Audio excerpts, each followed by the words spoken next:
welcome to BASECAMP, the best way to start your day. I'm Jack, and I'm really glad that you joined us. BASECAMP is a tool that helps you develop the habit of spending daily time with God. And in our last BASECAMP, we wrapped up Act 1 of Exodus, and we did a little recap. We also talked about the hardening of Pharaoh's heart, being God saying, whatever, I guess go ahead and eat the dog food, as Kyle so eloquently put for us. If that's really what you want, Pharaoh, go ahead.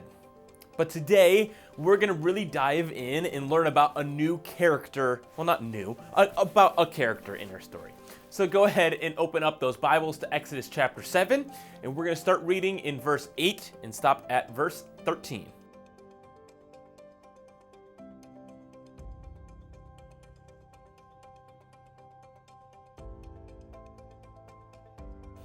So Moses and Aaron did what the Lord said.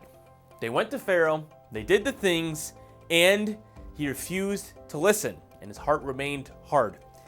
Even though God showed his power through Aaron's staff, the serpent that threw it on the ground, being greater than Pharaoh's people. Well, there's one big thing to talk about from this passage. And so far in Exodus, our focus has been primarily on Moses and Israel. But now we have this new character to follow, Pharaoh, and he's going to be very involved in the next few weeks. So it's really important to describe and understand who is Pharaoh. Well, the Pharaoh is, in this time, the most powerful person in the world. He has unchecked, mighty power. He is the king of a mighty kingdom. He rules over people, and he's viewed by his people as a god. By himself and all of the people, they view him as a god. And it's interesting to me that the Pharaoh himself isn't named here. There wasn't just one Pharaoh. It's like there's not just one president of all time, but it's a title held by hundreds of people over history. And people have tried to figure out who this Pharaoh is specifically and try to locate a name. But if it was important in this story, the narrator would have told us. So why then is the Pharaoh left nameless? Why don't we know which Pharaoh it is? And I think it's intentional. I believe we're to read Pharaoh here as a type, as a king of sorts, not a specific person. But what type of person is a Pharaoh? Well, he's the king of his kingdom. He is the Lord of his world. He has everything under his control. He's proud of his own success and doesn't want anyone telling him what to do. To put it bluntly, he doesn't need God. And some of us today just got very uncomfortable listening to this. That list of attributes, at least for me, sometimes hits a little too close to home. Looking back at the end of the passage, it seems clear that Pharaoh is in a really dangerous place. And so far in Exodus, we've really looked deeply into the person of Moses and have identified with his insecurities and doubts and failures.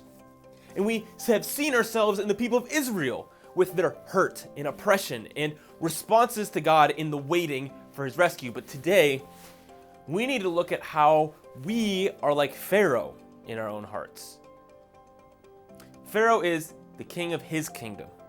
He is in control, and honestly, things are going really, really well for him. He's building lots of great buildings. He's in charge of millions of people. He has real and important responsibilities in running, protecting, and growing the most powerful kingdom in the world. And then comes along a God that asks him to give up a large portion of that success. The slaves that are making his bricks and building his kingdom. So of course his response is, no thanks, I have this under control. I don't need you. We are often walling God out of some part of our life. We often say, God, no, I don't need your help with this. I've got it under control. We can be grateful for all of the things that God has done here and here and here, but this little thing, God, I want to be in control of that. You might sound something like, oh, I'm in middle school, I don't have a lot of money, so I can't give it away. Or, I can't share Jesus with my friends. I don't want them to know that I'm a Christian because then I won't have any friends. Or, I'm nervous about going on an international missions trip. What if something happens? What I'm talking about is how we respond to God when we feel ourselves resisting God's authority and call to certain things. Each of us and every one of us that are in God's family have a role to play in the work, God's work here on earth. First and foremost, He wants a relationship with us. God might be calling you into a relationship initially with Him. And I pray that you'd respond to Him in that. But once we have that relationship, He wants to use each of us to glorify Him by inviting more people into His family.